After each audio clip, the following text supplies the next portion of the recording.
Uau! Você viu que chique? É, tá vendo. É,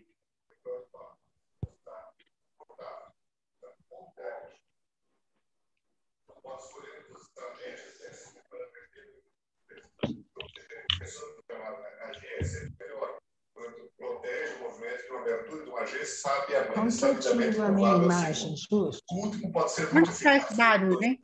Eu não estou entendendo isso. É que eu entrei na reunião. Como que eu tiro a minha imagem? Hã? Como que eu tiro a minha dia. imagem? Aqui, ó.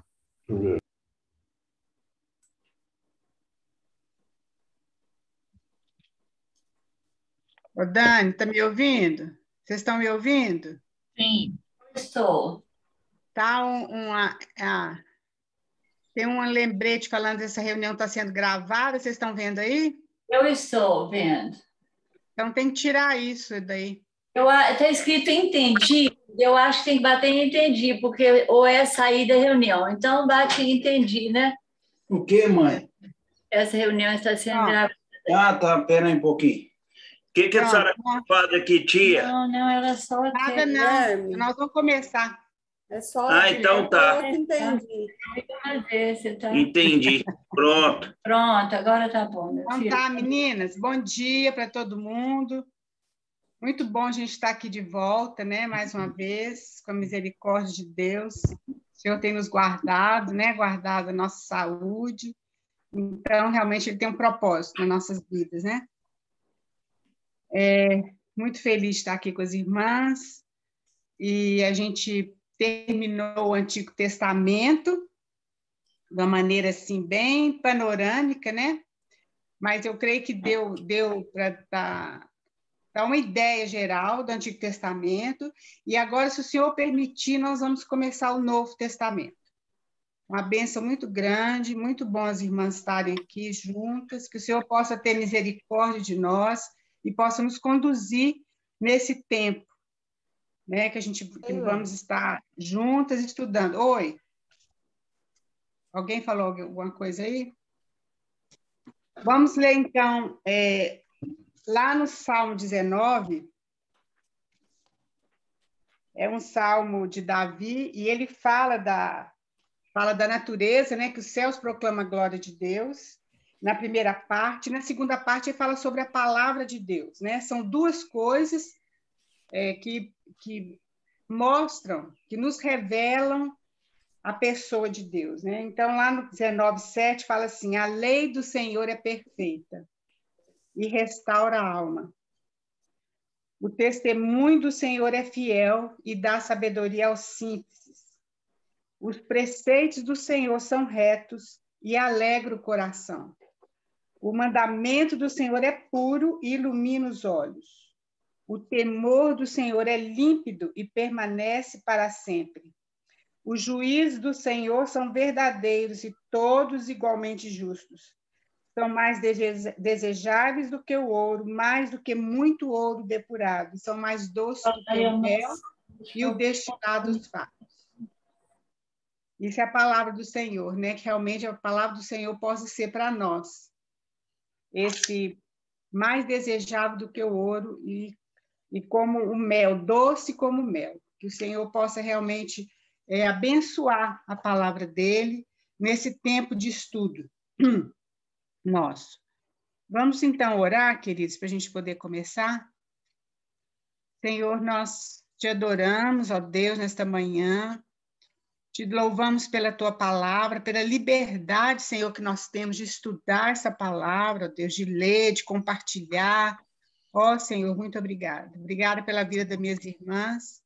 Que esse tempo, ó Deus, seja um tempo dedicado ao Senhor mesmo, e o Senhor possa usar, Pai, a tua palavra conforme o que o Senhor já determinou nos nossos corações.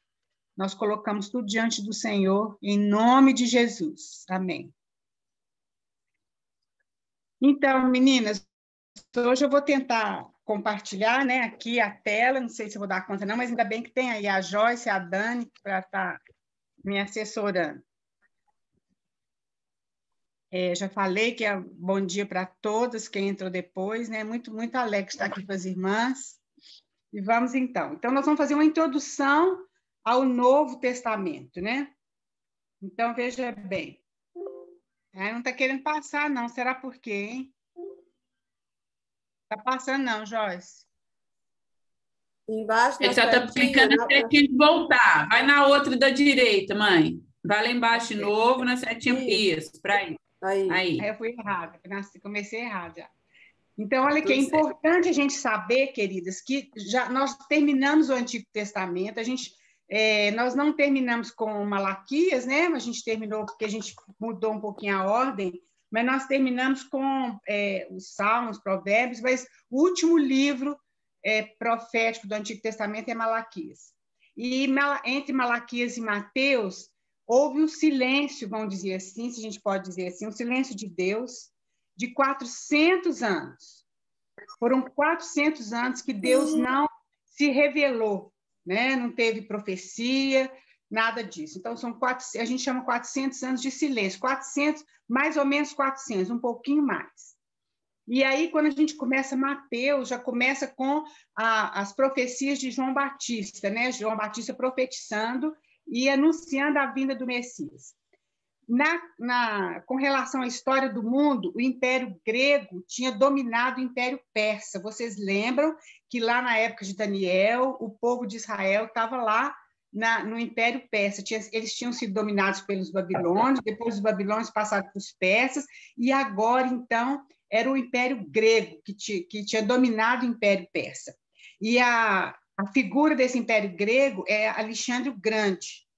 Vocês depois podem olhar na história, e é exatamente a profecia de Daniel sendo cumprida, exatamente, a cabeça de ouro, o peito os braços, né, e o peito de prata, o ventre de bronze e as pernas, então, de ferro, e depois os pés, que eram uma mistura. Então, a gente vê que aquilo ali é a profecia da história, literalmente. Então, agora, a gente estava ali no Império de Bronze, que era o Império Grego, né? Alexandre, então, conquistou muito o mundo daquela época, vamos dizer assim, e ele helenizou, quer dizer, pegou a cultura grega e colocou nesses lugares. E a gente vai ver que isso foi uma das coisas que Deus começou a usar no mundo para que Jesus viesse na época devida, né?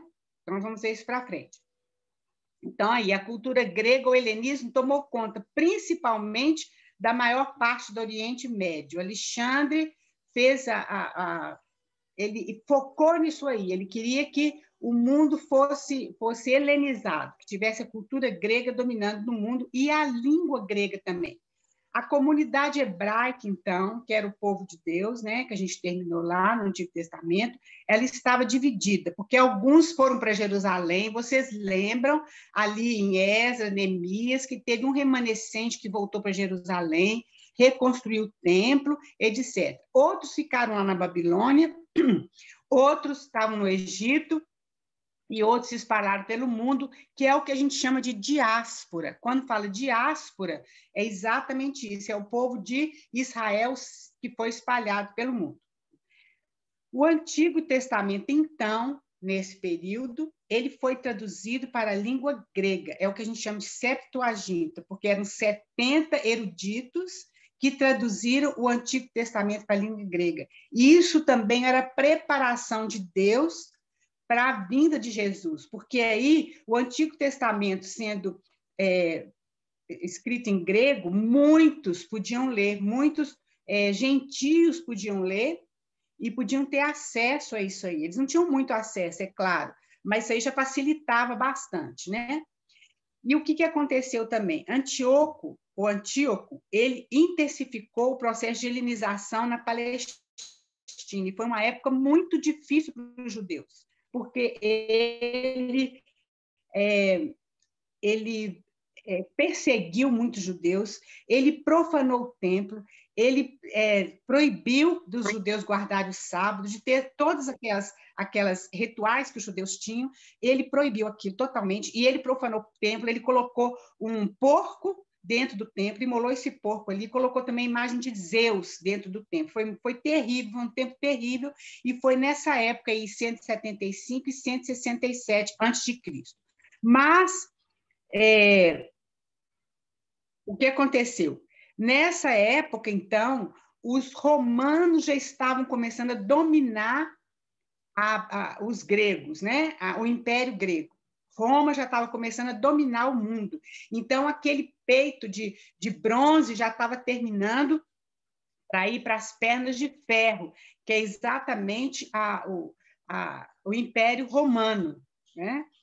E cada coisa, quando está escrito lá em Daniel, dessa profecia, cada coisa tem uma representação no Império.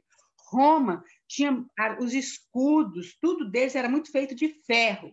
Então, a gente vê a profecia cumprindo de uma maneira muito maravilhosa. O que aconteceu, então? Antíoco, ele tinha profanado o templo, mas então levantou os macabeus, que eram os judeus, e eles, então, ocuparam Jerusalém, conseguiram ocupar Jerusalém, rededicaram o templo, quer dizer, tiraram todas aquelas abominações, e começaram a atuar como sacerdotes.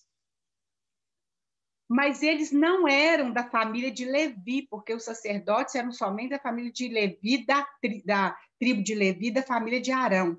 Mas eles começaram a atuar como sacerdotes. E alguns judeus ortodoxos, que são os essênios, nós vamos ver depois para frente, eles não aceitaram aquilo ali, porque eles falaram, não, isso está errado com relação à palavra de Deus. E eles, então, se separaram e começaram a viver de uma maneira separada, em outro lugar, e não aceitavam nada, nem um templo, nem nada. E eles começaram eles achavam que eles eram o Israel verdadeiro de Deus. Isso aí, gente, a gente precisa saber um pouquinho disso aí, eu quero passar até rapidamente, porque muita coisa é citada no Novo Testamento e a gente, às vezes, fica perdida sem saber o que é. Então, nessa época, surgem, então, os judeus, entre os judeus, os fariseus e saduceus, que Jesus fala lá em Mateus, a gente vai ver muito disso, etc., ali no Novo Testamento todo. E eles faziam interpretação oral da lei e eles adulteravam muito essa lei. O que aconteceu? Nós vimos as leis, nós sabemos das leis que tem lá, os 10 mandamentos e as outras leis em Levíticos. Aí, os fariseus e os saduceus copiavam, né? E eles interpretavam essa lei. Então, eles falavam o seguinte, você tem que guardar o sábado.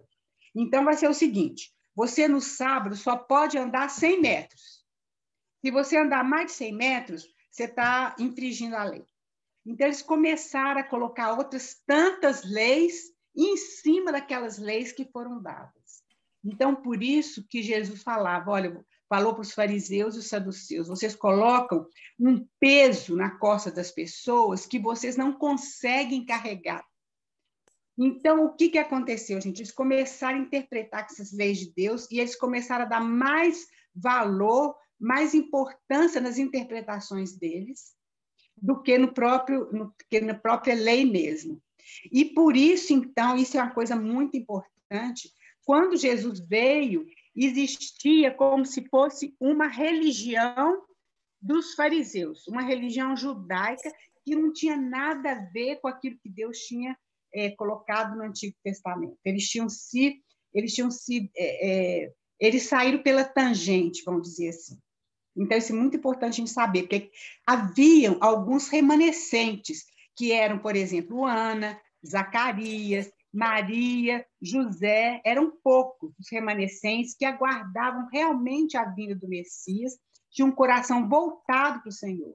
Mas aquela religiosidade, aquela religião que foi colocada ali, que era dos fariseus, dos saduceus, não tinha nada a ver com o plano de Deus, não tinha nada a ver com aquilo que Deus tinha ordenado no Antigo Testamento. Então, isso é muito importante a gente saber, porque Jesus, as palavras mais duras que Jesus falou, não foi para as prostitutas e nem para os cobradores de impostos, nem para os gentios. As palavras mais duras de Jesus foram para os fariseus e saduceus, porque eles conheciam a lei, mas eles transformaram aquilo numa religião conforme o conforto deles. Então, isso é importante a gente prestar atenção nisso, porque hoje em dia acontece muito isso também, né?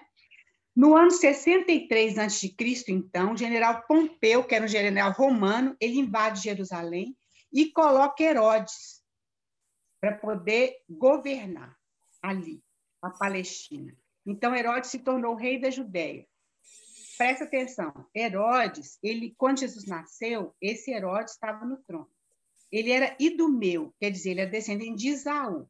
Vamos lembrar que o povo de Deus era descendente de Jacó, certo? Esaú era irmão de Jacó, e os descendentes de Esaú não eram do povo de Deus, vamos dizer assim, dos israelitas. E ele reinou, esse Herodes, ele reinou do ano 37 até mais ou menos o ano 4 depois de Cristo, mais ou menos esse período, né? E ele também, ele reformou o templo, ele fez uma construção, ele reformou assim, ele embelezou, ele reformou mesmo o templo. Então, a gente vê com isso, queridos, em cada detalhe, se a gente começar a prestar atenção, a gente vê como o inimigo quer atrapalhar o propósito de Deus aqui na Terra, em todas as coisas, em todas as coisas. Mas não adianta, porque o Senhor, ele é o dono da história. Então, ele vai forjando a história conforme a vontade dele. Então, quando o inimigo levanta mesmo esse Herodes, quer dizer, ele reformou o templo, ele foi até bom para os judeus ali e tal, mas aquilo era para desviar a atenção do povo do objetivo de Deus, que era a vinda do Messias. Então, quando o Novo Testamento inicia, os judeus estão sob o governo romano e esperavam mesmo a libertação. Então, isso é importante a gente saber, porque como a gente está falando dos impérios, naquela visão de Daniel, na profecia de Daniel, depois do Império Romano, que é aquele império de ferro, vem o quinto reino. E esse quinto reino é o reino do Senhor Jesus Cristo. Então, a gente vai ver lá em Lucas, que fala sobre Tibério César. Tibério César, então, era o imperador do Império Romano. Então, nasce o Senhor Jesus Cristo. Aí começa o quinto reino. Isso é muito lindo, queridos, como a profecia ela vai sendo cumprida. Aos olhos do mundo, o mundo não vê isso. Mas nós que temos a palavra de Deus e cremos no nosso Deus, a gente vai vendo como que o Senhor vai movimentando a história segundo a vontade dele. Isso é uma coisa muito maravilhosa. Então, aí, no Império de Tibério de César, então, César Augusto, estou falando errado, César Augusto, a gente pode ver lá em Lucas, nasce o Senhor Jesus Cristo. Esse é o reino, é o reino eterno de Deus. É esse reino que nós vamos ver o Senhor Jesus Cristo pregar em Mateus, no livro de Mateus, certo? Então, nós vemos que Deus, então, preparou o mundo para receber Jesus. Alguém abre lá em Gálatas 4:4 para nós, bem rapidinho, por favor. Gálatas 4:4.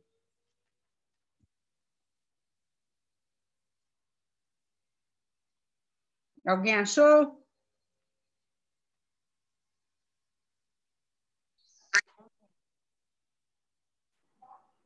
Está lendo aí? Eu não estou ouvindo. Então, lê, por favor. Mas quando chegou a plenitude do tempo, Deus enviou seu filho, nascido de uma mulher, nascido debaixo da lei. Isso. Olha, Jesus nasceu na plenitude dos tempos. A gente fica pensando, gente, mas naquela época que Jesus tinha que nascer? Eu, às vezes, fico pensando e fico assim, meu Deus. Para Jesus era uma época assim, bom, vamos dizer para nós, né? Não tinha luz, não tinha conforto nenhum, segundo nossa maneira de ver o conforto, né? Parece que não tinha internet, não tinha... Por que Jesus não veio agora, né, com a internet? Mas para Deus foi a plenitude dos tempos. Deus preparou o mundo para Jesus nascer nessa época. A língua grega, como nós falamos, era falada praticamente por todos. É mais ou menos como o inglês hoje, né? Existia o que a gente chama de Pax Romana, que reinava um tempo de paz. Não tinha aquelas guerras enormes. Existiam ainda guerras, sim, mas o Império Romano ele estabeleceu uma paz, né? Como se tivesse parado aquelas guerras, aquelas conquistas. E o Império Romano abriu muitas estradas. Se a gente olhar sobre isso, se essas irmãs tiverem interesse, na internet eles falam que essas estradas que foram abertas daquela época, elas até hoje, porque abriu para a Europa, ali para o Oriente Médio, para o norte da África. Então, são estradas, inclusive, que elas não são só estradas turísticas, mas é por onde a economia anda. É interessante isso. E, através dessas estradas, o evangelho pôde se propagar mais rapidamente. Então, isso tudo é Deus trabalhando nesse tempo, né, queridos? Isso é muito importante. Então, vamos passar rapidamente por isso, são os partidos políticos e religiosos no tempo de Jesus. Isso é importante a gente ver, porque são falados, e isso é muito falado no Novo Testamento, para a gente não ficar assim, voando muito, né? Então, eram os herodianos. Os herodianos defendiam a dominação romana na Palestina, eles achavam que aquilo estava certo, estava tudo bem. E ele estava a serviço de Herodes. Eles lutavam, eram judeus herodianos, né? Eles lutavam mais pela política do que pela religião. Eles estavam focados nisso aí, eram os herodianos. A gente vai ver isso no Novo Testamento. Os publicanos, eles eram cobradores de impostos e eram considerados ladrões e traidores. Por quê? Porque eles eram judeus e eles cobravam impostos dos próprios irmãos judeus para dar para os romanos, para o Império Romano. Então, os judeus odiavam os publicanos. Mateus era um publicano. Normalmente, os publicanos, os cobradores de impostos, eles acabavam, tinham uma propinazinha, né? Eles tinham uma vida mais abastada, uma vida mais rica, né?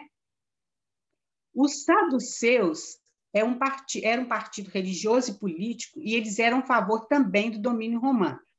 Eles eram materialistas e não criam na ressurreição. Lembra que um saduceu chegou para Jesus e falou assim, Senhor, e se uma mulher casar com o marido morrer, depois casar com o irmão morrer, uma coisa assim. Aí Jesus falou assim, olha, vocês não... Porque eles não acreditavam na ressurreição. Então, eles perguntam, ela vai ser mulher de quem quando tiver a ressurreição? Jesus falou, vocês não conhecem isso aí.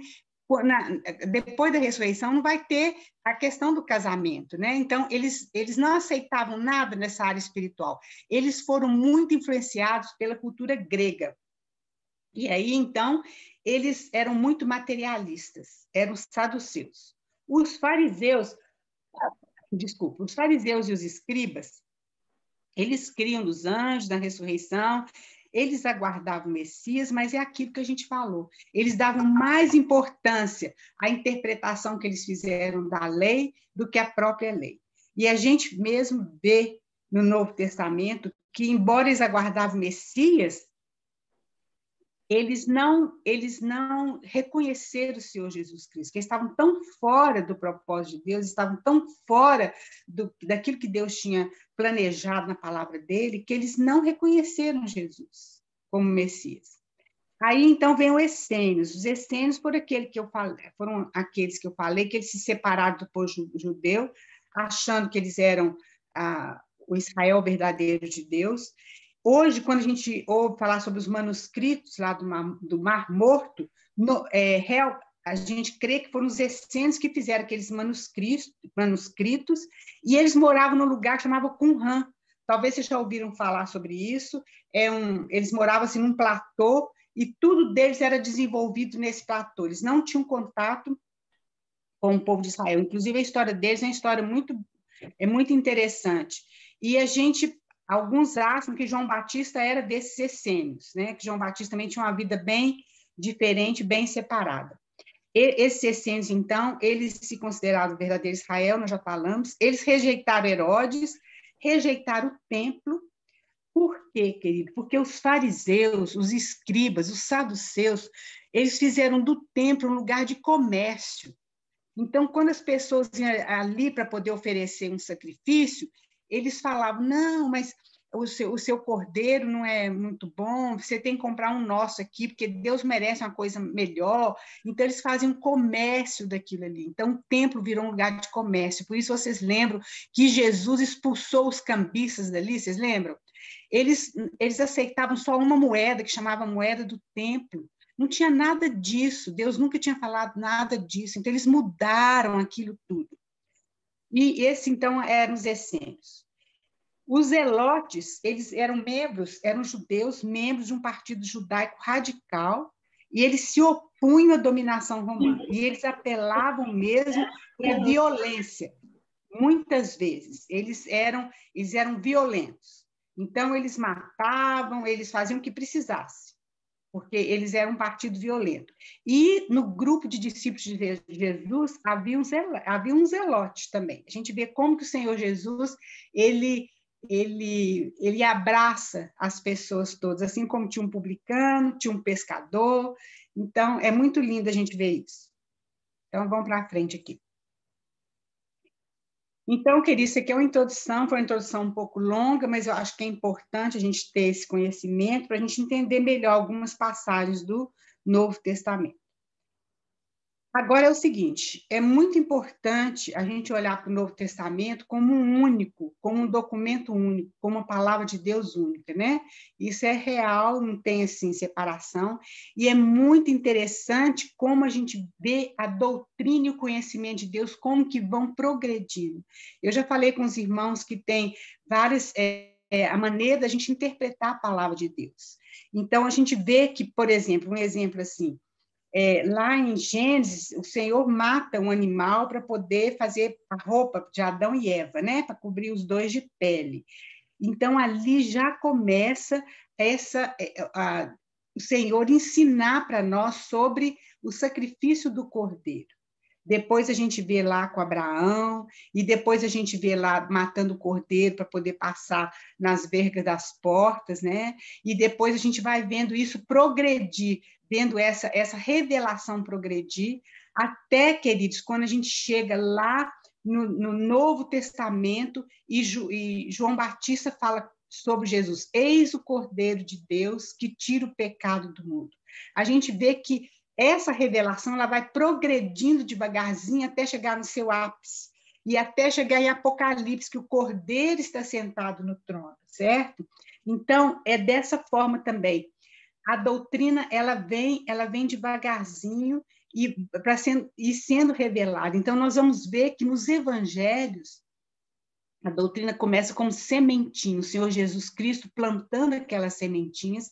Nós vamos ver isso mais para frente. E depois, nas epístolas de Paulo, essas sementinhas elas vão dando fruto, elas vão começando a brotar. E aí, então, até chegar no ápice, que é Apocalipse, né? Em João 17, alguém abre para nós bem rapidinho, versículo 8 e versículo 14. Vou ler aqui.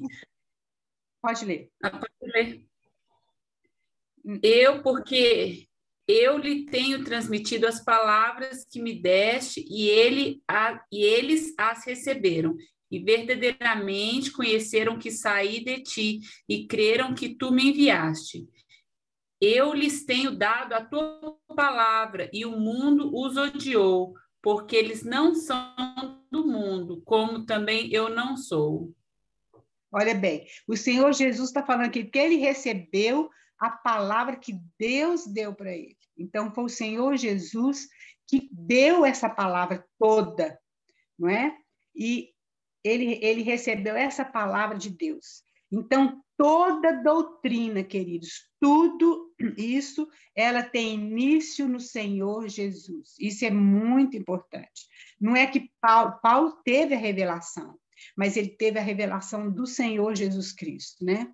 O Senhor plantou essas sementes. Nós vamos depois dar exemplo de uma ou duas, e vocês, quando estiverem lendo, vocês vão lembrar disso. Então, os evangelhos são um relato de fatos e acontecimentos, né? Alguém abre Lucas 1:1 para nós?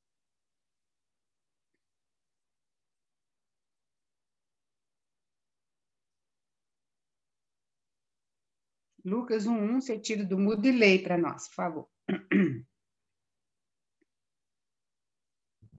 Muitos já se dedicaram a elaborar um relato dos fatos que se cumpriram entre nós. Isso. Então, aí, mais um pouquinho, Claudinha, aí Lucas fala o quê? Conforme nos foram transmitidos por aqueles que desde o início foram testemunhas oculares e servos da palavra. Isso. Então, é Lucas falando, né?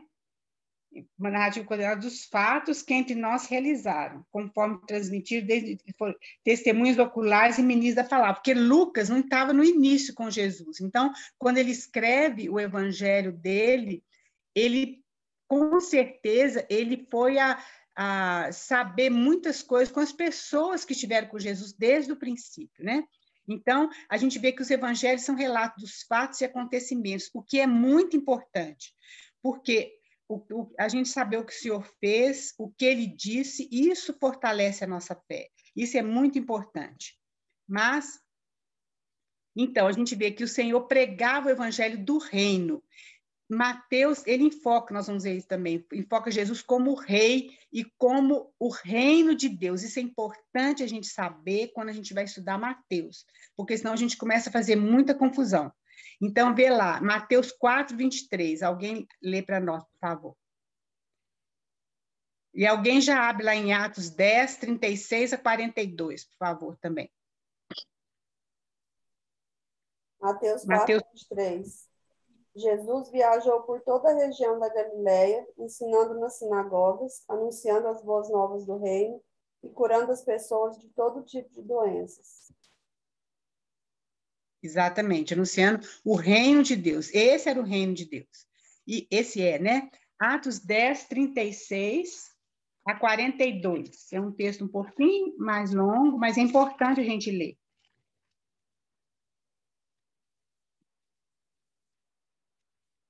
Sim. 36 a 42, dona Raquel? Isso, por favor.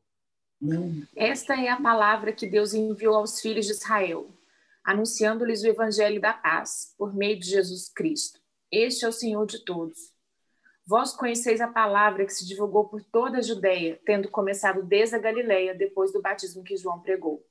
Como Deus ungiu a Jesus de Nazaré com o Espírito Santo e com poder, o qual andou por toda parte, fazendo bem e curando a todos os oprimidos do diabo, porque Deus era com ele.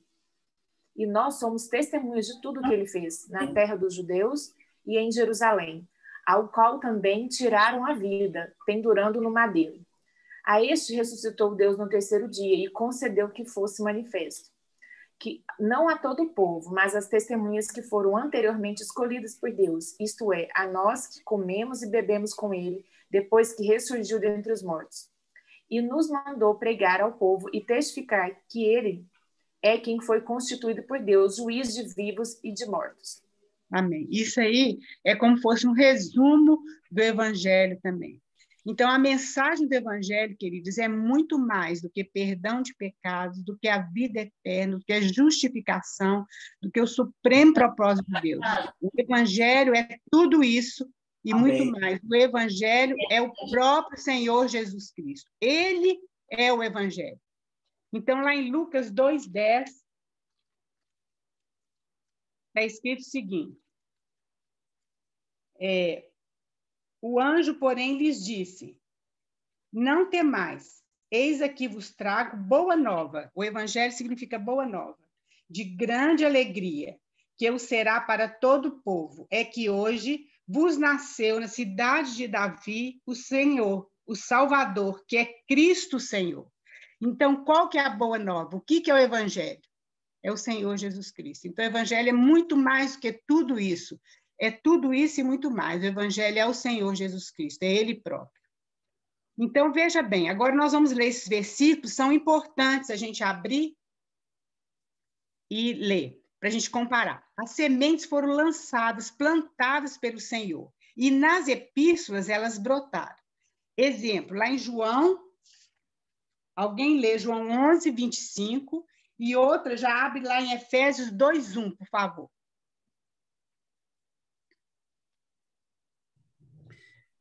Disse-lhe Jesus: eu sou a ressurreição e a vida. Quem crê em mim, ainda que morra, viverá. Isso. Agora, tem várias coisas lá nas epístolas que falam sobre isso, que nós temos a vida de Jesus, que nós morremos e que agora o Senhor Jesus habita em nós. Então, alguém lê lá em Efésios 2:1. Ele lhes deu a vida quando vocês estavam mortos em suas transgressões e pecados, nos quais vocês andaram noutro tempo, segundo o curso desse mundo, segundo o príncipe da potestade do ar, do espírito que agora atua nos filhos da desobediência. Isso. Amém. Veja bem, o Senhor Jesus Cristo falou: eu sou a ressurreição e a vida. E agora, nas epístolas, essa sementinha que Jesus plantou, ela é desenvolvida de várias formas. Aqui, ela cresce, né? Essa sementinha, ela cresce. Então, aquela sementinha que o Senhor Jesus plantou ali, ela é desenvolvida nas epístolas. Vamos ver outro exemplo, hein? Alguém abre João 14:6 e outra pessoa pode abrir em 1 Timóteo 2:5, por favor. João 14:6.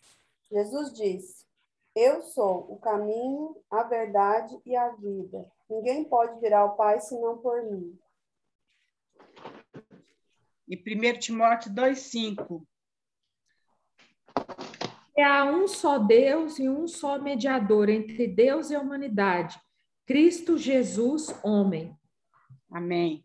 Está vendo, queridos, como é que aquilo é plantado e agora é desenvolvido aqui para frente. Mais um exemplo, João 8:12, e outra pessoa abre 1 João 1:7. João 8:12. De novo lhes falava Jesus dizendo: eu sou a luz do mundo. Quem me segue não andará nas trevas, pelo contrário, terá a luz da vida. Amém. 1 João 1:7.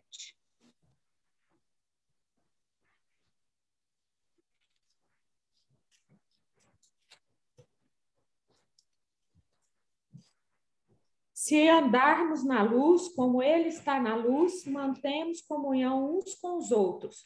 E o sangue de Jesus, seu Filho, nos purifica de todo pecado. Amém. Irmão, esse aqui é só uns exemplos, mas as irmãs, quando estiverem lendo as epístolas, ou mesmo as palavras de Jesus, a gente pode lembrar de muita coisa que é desenvolvida para frente. Eu gostaria de ter falado no início, não falei, mas vou falar agora. Essas coisas, esses estudos, queridos, né? Essas coisas, esse estudo, esses versículos, isso aí eu não tirei de mim mesmo, fui eu que descobri isso, é claro que não.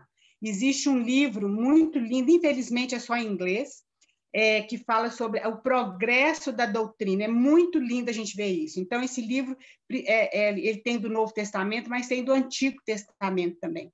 Então, a gente vê como que a doutrina, como que esses pensamentos todos, como isso vai desenvolvendo na palavra de Deus. Isso é muito maravilhoso a gente ver. Mais para frente um pouquinho. A sequência dos livros do Novo Testamento nos leva, então, da manjedoura até o trono lá em Apocalipse. Então, a gente vê o Senhor Jesus Cristo vindo em carne, nascendo naquela manjedoura, e depois ele é sentado no trono, reinando, né? O Novo Testamento, ele inicia com fatos e palavras do Senhor Jesus. Ele não inicia com as epístolas, que a gente podia pensar assim, mas a gente precisa conhecer as doutrinas para poder entender as coisas, mas não, queridos. A nossa vida sempre começa com o Senhor Jesus Cristo. Nós precisamos conhecer o Senhor Jesus Cristo para depois a gente conhecer a doutrina. E são necessários 4 evangelhos para descrever o Senhor.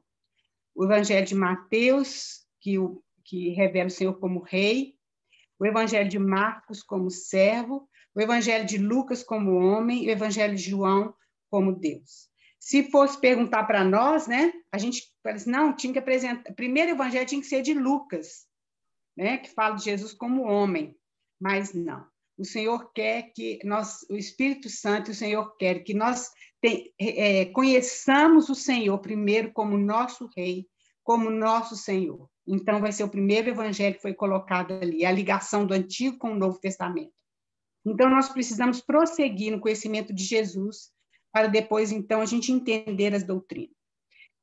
E para a gente terminar essa parte, para a gente dar uma introduçãozinha em Mateus, essa frase aqui também foi falada por um irmão nosso, o Stephen Kahn, né? Ele fala assim, mais ou menos assim: a palavra de Deus nos foi dada como uma revelação de Cristo Jesus. Devemos estudar, conhecer seu conteúdo, ler, né? É muito importante. Mas a verdadeira razão pelo qual essa palavra nos foi dada, a palavra de Deus, né, foi dada ao homem, é para que o Senhor Jesus Cristo seja revelado a nós. Porque, queridos, se a gente tiver o conhecimento da palavra, da leitura, e mesmo que a gente possa conhecer profundamente essa palavra, mas se o Senhor Jesus Cristo não for revelado na nossa vida através dessa palavra, nós perdemos tudo. Por isso que lá em 1 Coríntios 13, fala o seguinte: ainda que eu fale a língua dos anjos e dos homens, né? Ainda que eu dê meu corpo a ser queimado, várias coisas, mas se não tiver amor, nada disso vai adiantar, porque esse amor é o Senhor Jesus Cristo. Então, isso é muito importante, tá bom? Então, nós vamos passar, queridos, para a introdução de Mateus mesmo. Vai ser só uma introdução mesmo, porque nós temos só uns 15 minutinhos, e agora as meninas que vão compartilhar aí para mim, por favor. Então, a gente... Tem o quê? Só tem em cima da tela aí para parar de... Isso, parar de compartilhar. Ainda bem que alguém já fez isso para mim. A Raquel tá antenadíssima com a internet já, né, gente? Não sou eu, não. Secretária é top. É a Nossa, secretária, graças a Deus. É. Então, meninas, nós vamos entrar então no Evangelho de Mateus. É um evangelho tão maravilhoso, são 28 capítulos. Seria muito importante se nós pudéssemos ler esse evangelho no decorrer, enquanto a gente estivesse estudando. A gente não vai entrar em detalhes, muitos detalhes, porque senão a gente ficaria muito tempo, e a gente vai passar assim por cima, talvez um pouco mais devagar do que a gente andou no Antigo Testamento, mas nós vamos ver alguns pontos principais, né? Mas seria muito importante que as irmãs lessem esse evangelho, né? Um evangelho maravilhoso, e a gente lê nessa perspectiva, vendo Jesus como nosso rei, e ele, então, apresentando, então, a mensagem do reino de Deus. Esse evangelho foi escrito por Mateus, que era um publicano. Lá em Mateus 9:9, ele mesmo cita, e só aqui Mateus que está escrito, só ele, próprio Mateus, que fala que ele é publicano. Os outros evangelhos não citam Mateus como publicano, porque a gente viu ali atrás que realmente os publicanos eles eram tidos como ladrões, né? Eles não eram benquistos. Mas Mateus ele faz questão de mostrar aquilo que ele era e como que ele foi conquistado pelo Senhor, né? Então, lá em Mateus 9:9, fala assim: partindo Jesus dali, viu um homem chamado Mateus sentado na coletoria e disse-lhe: segue-me. Ele se levantou e o seguiu. Então, ele estava lá na coletoria. Tem outro lugar que fala que ele, aqui em Mateus mesmo, eu acho que eu notei só esse, mas fala que ele era publicano, Mateus o publicano. Mateus foi denominado Levi pelo Senhor Jesus Cristo. Em Marcos 2,14, o Senhor Jesus Cristo o chama de Levi. E Mateus significa dom de Deus. E tudo indica que ele era um homem muito rico. Quando ele deu aquele banquete para o Senhor Jesus e várias pessoas, ele próprio não fala que era ele. Mas a gente sabe pelos outros evangelhos que foi ele que deu aquele banquete, né? Pode passar aí para nós, por favor. Esse era o escritor. Ele foi escrito principalmente para os judeus. Isso é importante a gente saber. Provavelmente ele escreveu esse livro em hebraico e aramaico, mas ele foi traduzido para o grego. Então, algumas pessoas, a partir do século XVIII, eles colocaram dúvida se foi Mateus mesmo que escreveu esse livro. Aliás, se a gente for estudar isso a fundo, quase todos os livros da Bíblia, esses homens colocaram dúvida se foi ou se não foi, porque esse livro depois foi traduzido para o grego, né? Mas isso aí não é relevante para nós. Nós sabemos que realmente, com certeza, foi ele que escreveu. E esse livro, então, conecta o Antigo Testamento com o Novo Testamento. Tem várias citações do Antigo Testamento. Parece que mais de 60, depois nós vamos ver. que ele fala, assim como foi escrito, ele estava provando para os judeus, para aqueles que conheciam o Antigo Testamento, que o Senhor Jesus realmente era o Messias prometido. Queridas, existem 333 profecias no Antigo Testamento, referentes exclusivamente ao Senhor Jesus Cristo. E elas foram cumpridas, literalmente. Algumas ainda vão cumprir quando o Senhor Jesus Cristo vier, etc., que também está lá no Antigo Testamento. Mas foram cumpridas essas profecias, literalmente. Isso é muito maravilhoso. Isso é a veracidade da palavra de Deus. Esse Evangelho de Mateus não foi o primeiro a ser escrito. O primeiro provavelmente foi Marcos. Mas aprova o Espírito Santo colocar esse Evangelho como primeiro, porque foi aquilo que nós falamos, porque é do coração de Deus que nós conheçamos o Senhor Jesus Cristo como nosso Rei. Ah lá, muitas citações do Antigo Testamento, cerca de 60 citações.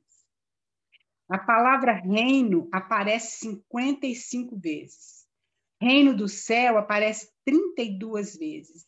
E filho de Davi aparece 7 vezes. Então, ele apresenta Jesus como rei. Esse é o enfoque de Mateus. Pode passar, queridos.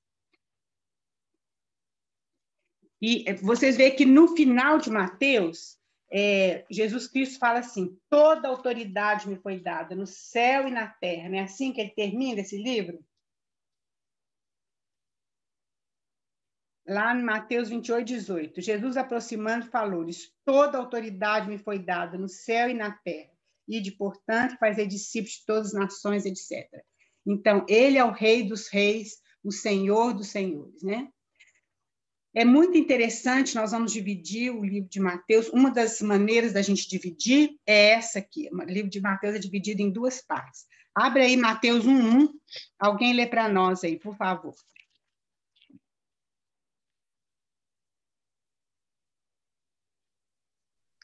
Registro da genealogia de Jesus Cristo, filho de Davi, filho de Abraão. Então, ele vai separar, esse livro vai ser separado nessas 2 partes. Jesus, filho de Davi, e Jesus, filho de Abraão. Eu já falei com as irmãs que só existem 2 lugares na Bíblia que tem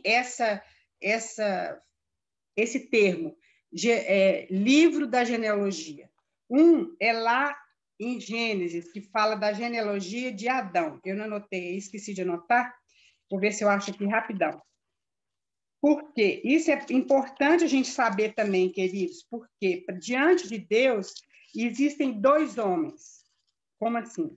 Adão e Jesus. Porque ou nós estamos debaixo da genealogia de Adão, que todos nós estamos, né? Claro que todo mundo nasceu veio de Adão mesmo.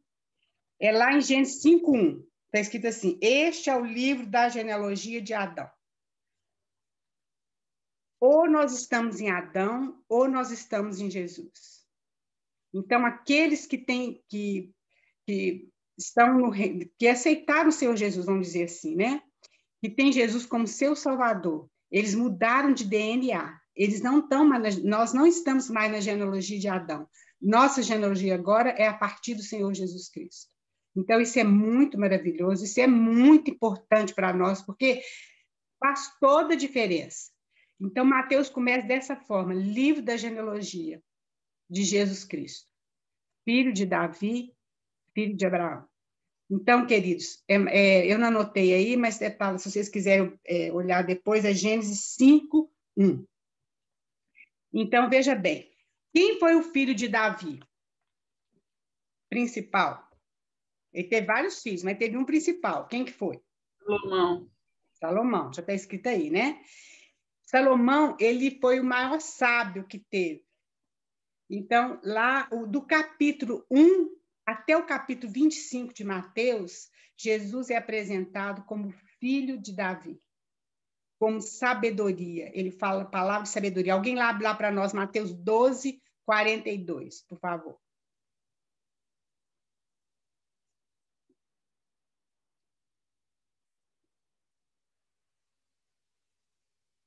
Nós sabemos que uma das obras de Salomão mais importante foi a construção do templo, né?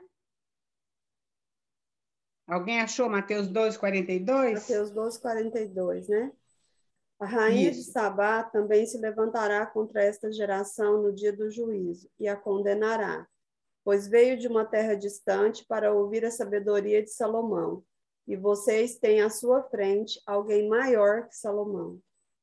Olha só, isso é muito maravilhoso. Se a gente for lá no Antigo Testamento, lá em Reis, quando a rainha de Sabá foi visitar Salomão por causa da sabedoria dele, ali fala que ela ficou como se fosse sem fôlego, que a sabedoria e o que ela viu foi tão assim, além daquilo que ela esperava, que ela ficou assim, extasiada. E eu sempre penso assim, que realmente quando a gente estiver diante do nosso Senhor, nós vamos ficar como aquela rainha, né? Vamos ficar extasiados.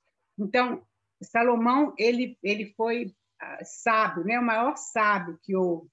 E ele edificou o templo, mas o Senhor Jesus Cristo edificou a sua igreja. Ele vai mostrar lá em Mateus que o templo não era aquilo que eles estavam fazendo no templo. Então, alguém abre lá em Mateus 16:18, a parte B, por favor.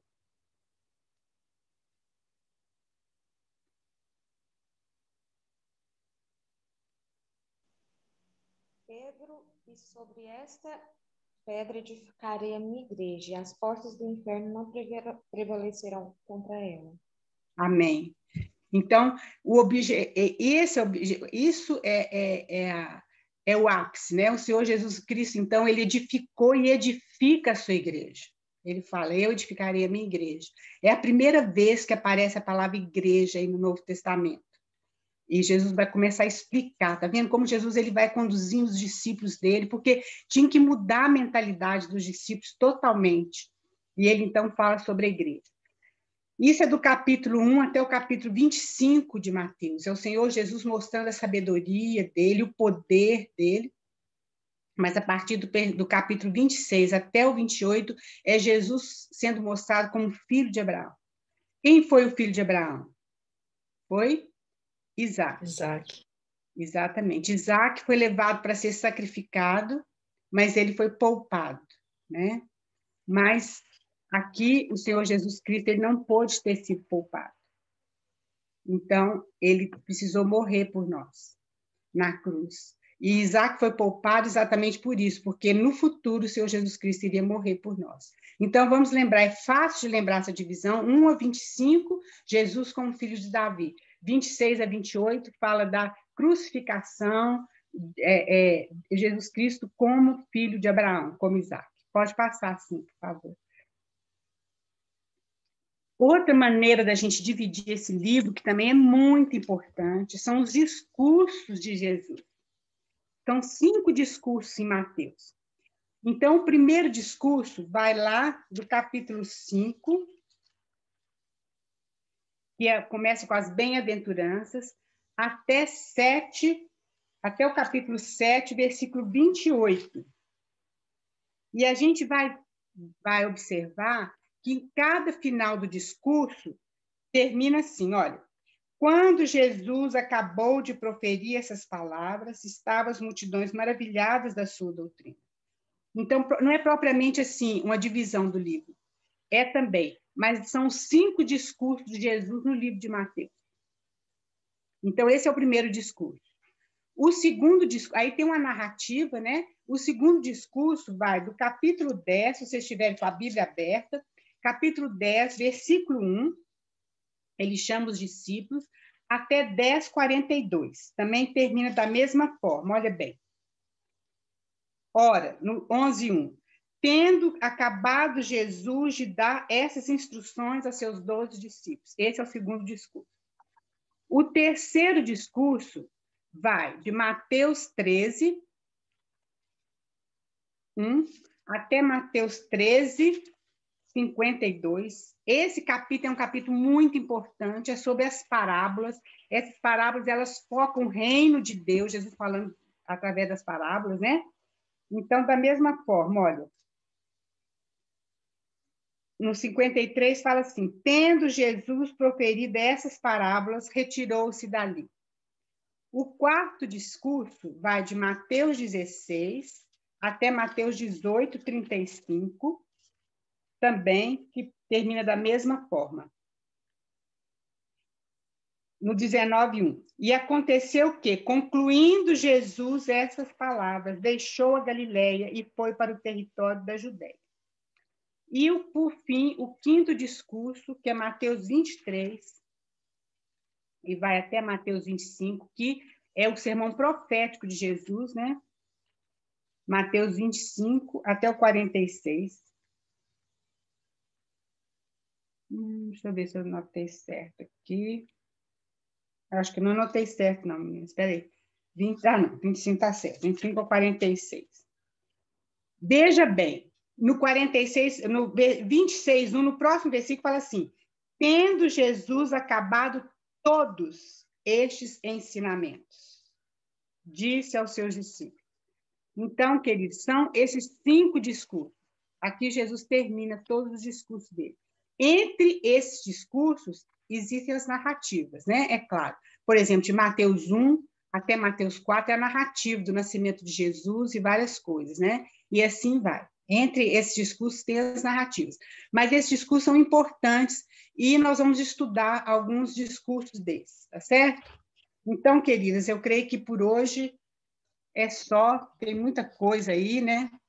Eu não sei se as irmãs têm alguma dúvida, se querem falar alguma coisa, compartilhar ou acrescentar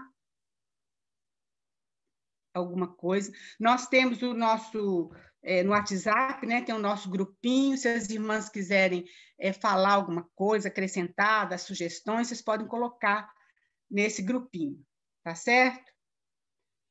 Mas só uma pergunta, quando a senhora falou que Mateus foi que deu aquela festa para Jesus, foi quando Maria lavou os pés de Jesus? Sim.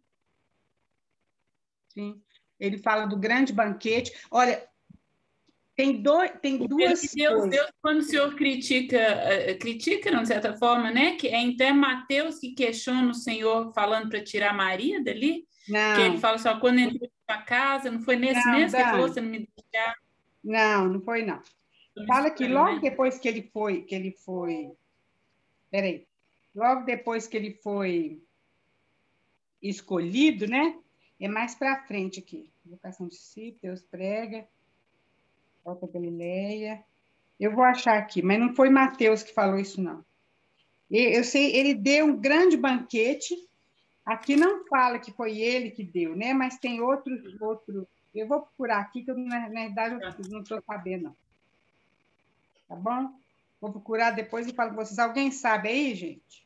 Estou tentando achar aqui, mas não estou achando. Mas vocês mesmo podem procurar isso aí, quando Jesus, quando Mateus faz dá aquele grande banquete, né?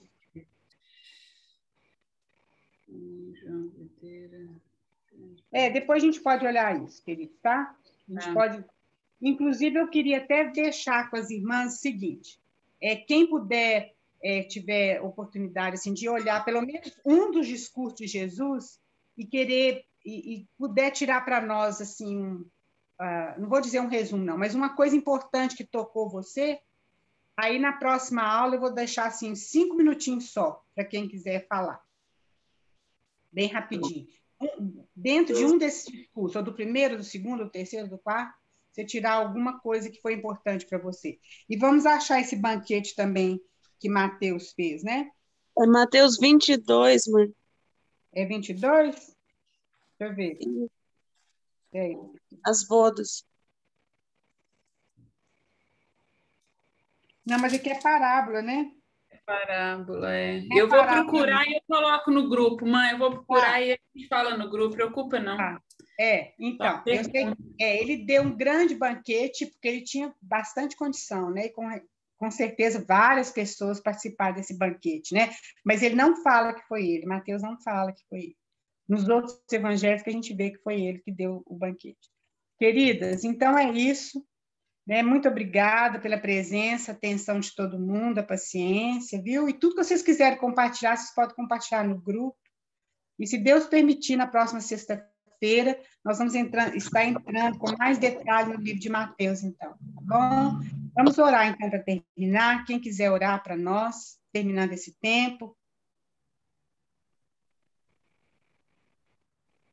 Obrigado, Senhor, por mais essa oportunidade que o Senhor está nos dando, da gente estudar a Tua palavra, dela trazer a luz do Senhor para a nossa vida, dela iluminar o nosso entendimento, dela transformar a nossa mente, dela, consequentemente, também transformar o nosso coração, nossas atitudes. O Senhor falou que era necessário a gente nascer de novo e a gente vai nascendo de novo nesse processo de santificação, Senhor. Obrigado, porque esse é um privilégio, Deus, poder meditar, ser instruído pela Tua palavra e ter o privilégio de ter, Senhor, esse grupo, irmãs também, juntas, o Pai, para uma acrescentar a vida da outra, e a dona Raquel, principalmente, pela disposição de repartir todo o ensino, toda a meditação ao longo da vida dela. Senhor, eu te peço mesmo que a Tua palavra opere em nós, que essa meditação de hoje ela não seja desapercebida por nós, mas que a gente prenda, Senhor, a nossa mente a essa palavra, prende a nossa atenção àquilo que a Tua palavra revela, prende a nossa atenção àquilo que ela pode transformar o nosso entendimento, para que a gente não fique mais do mesmo jeito, para que a gente possa ser santificada, transformada, a gente seja destituída do velho homem que de tão perto nos tenta e nos prende, Senhor. Mas o Senhor nos chama para uma vida nova, cheia de revelação, cheia de transformação, cheia de desentupimentos, ó Pai, das nossas emoções, para que a gente corra a carreira que nos está proposta. A gente não apenas ande, mas a gente corra. Então, Senhor, eu te louvo, Senhor, porque nós, como igreja, estamos sendo transformadas pelo Senhor. Que a gente aceite essa transformação e a gente medite nela, Pai, na palavra revelada do Senhor todos os dias. Guarda as nossas vidas, Senhor, nessa certeza, e desembaraça os nossos pés, Senhor, para a gente correr essa carreira. Aproveite, Senhor, para orar por todos os nossos irmãos que estão enfermos aqui, Senhor. O Joãozinho da Raquel, a Carol e o John, Senhor. Tantas outras pessoas que a gente tem ficado sabendo todos os dias que estão enfrentando enfermidades físicas da alma, Senhor, também. Nós clamamos pelo sangue do Cordeiro, que foi aspergido, esse sangue que a dona Raquel tão plenamente nos lembrou, que desde a Gênesis, Senhor, o Senhor foi nos cobrindo com Teu sangue, o Senhor foi nos livrando com Teu sangue, o Senhor foi trazendo a Tua presença para nos resgatar de nós mesmos. Então, resgata a gente dessas doenças.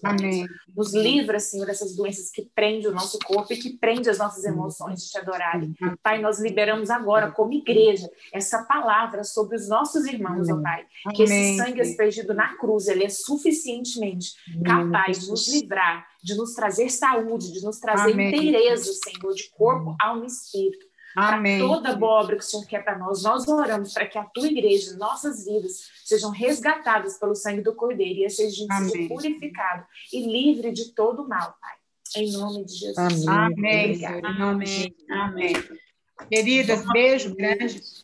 Ô mãe, só falar aqui, ó, que eu achei, que é porque não fala em Mateus, fala só lá em Lucas, Jesus come com pecadores, Lucas 5:29. Então lhe ofereceu Levi um grande banquete em sua casa, e numerosos publicanos e outros estavam com ele à mesa.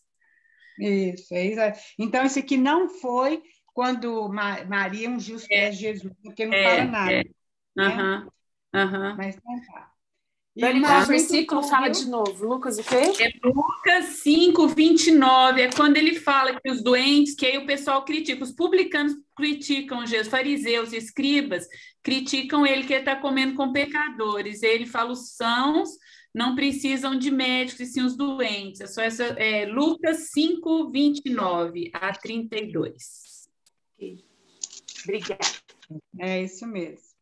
Eu acho que Dani, que fala sobre a dos pés de Jesus com óleo, foi quando ele foi para a casa de um dos fariseus, que convidou, ele ficou no pátio maior, e aí ela foi lavar os pés dele com óleo, e o fariseu pensou só que, nossa, ele nem sabe quem ela é, se soubesse, não teria deixando ela fazer isso. Aí Jesus vai lá e bate nele, você não me fez isso comigo, você deixou que eu chegasse na sua casa, não me lavou os pés com água, ela lava com o seu cabelo, você não me beijou o rosto, ela me beija os pés. Então foi nesse Jesus viu que ela estava passando a cabeça.